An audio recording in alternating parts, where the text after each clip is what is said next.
Apo jo, Blerin nuk e di. A ka ndonjë informacion në lidhje me deklarimin e nënës, pra nëse janë të vërteta këto, apo ndonjëherë media abuzon në momente të tilla për të marrë klikime?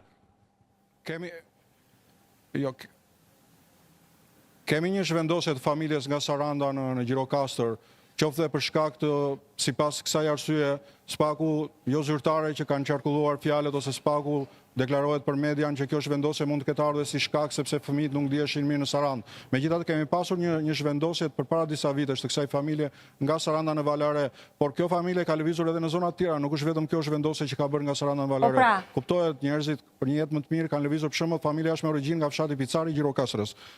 Është nga fshati Picari i Gjirokastrës me origjinë kjo familje. Dhe kuptohet është vendosur në fshatin Valare me që ju e njihni, është rreth 4-5 kilometër larg Gjirokastrës, i siguron një afrimitet më të madh me qendrën, transportet edhe gjëra të tjera. E njoh zonën, prandaj dhe ashtu. Domethënë hiqet kjo pista që mund të ketë qenë zhvendosja për shkak të bullizimit, se tash edhe abuzon. Pista fetare a është duke u parë dhe është duke u hetuar nga policia? Grupe, këto sekte fetare që vinë dhe trokasin zakonisht gjejnë këto grupe vulnerabël me vështirësi të madhe financiare dhe hynë dhe depërtojnë shumë thellë. Dhe unë i di, unë kam ato bindjet e mia shpeshherë sepse nuk përjashtoj dhe rasti ndikimit të këtyre grupeve sekte fetare. Se nuk mendoj se do t'jetë determinante bullizimi që mund të ketë patur në shkollë apo atakimi që mund të ketë patur me shokët e shkollës, nuk mund të çojë kur një fëmijë, nuk e mendoj se mund ta çojë një fëmijë drejt një gjëje të tillë. Është rasti i dytë. Prandaj them prokuroria duhet hetojë akoma më thellë duke qenë se është rasti i dytë. Mendoj që mund të kenë lidhje të dyja rastet të rast? Mirela? Diku po, dyshoj shumë. Po.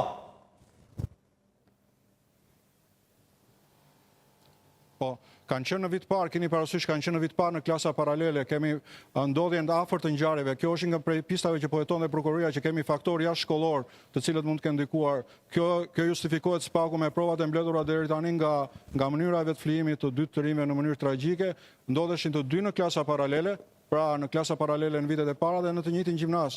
Megjithatë është një ndër pistat, jo pista kryesore që po hetohet, ashtu siç po hetohet edhe për pista të tjera në lidhje me këtë ngjarje të rëndë.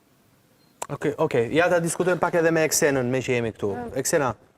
I lidh mosha, ndoshta elementi sektar, pra do të thotë që nëse është duke u zhvilluar në zë një element sektar që ndoshta mund të identifikohet ka mënyra se si japim fund jetës, por gjithsesi pra është një pistë që nuk ja japim dot për momentin këtë lloj analize, pra shkosa nuk jemi të sigurt. Sigurisht që sektet në shumë vende të botës po ngren alarmin, janë të heshtura, vinë në vende të varfra si e jona, pra ku nuk ka shumë vëmendje. Edhe përdorin këtë vulnerabilitet thua?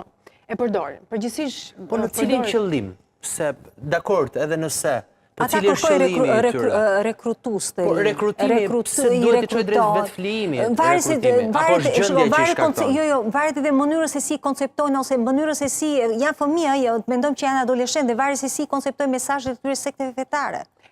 Sigurisht forma të deformuara të sistemit të besimit. Dhe pra shkosa janë të deformuara, sigurisht që vdekja në përgjithësi e trondit njeriu. Prandaj po analizojmë sot, po flasim se na trondit vdekja në një moshë të re.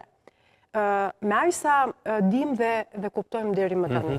Mosha e adoleshencës sigurisht që është e predispozuar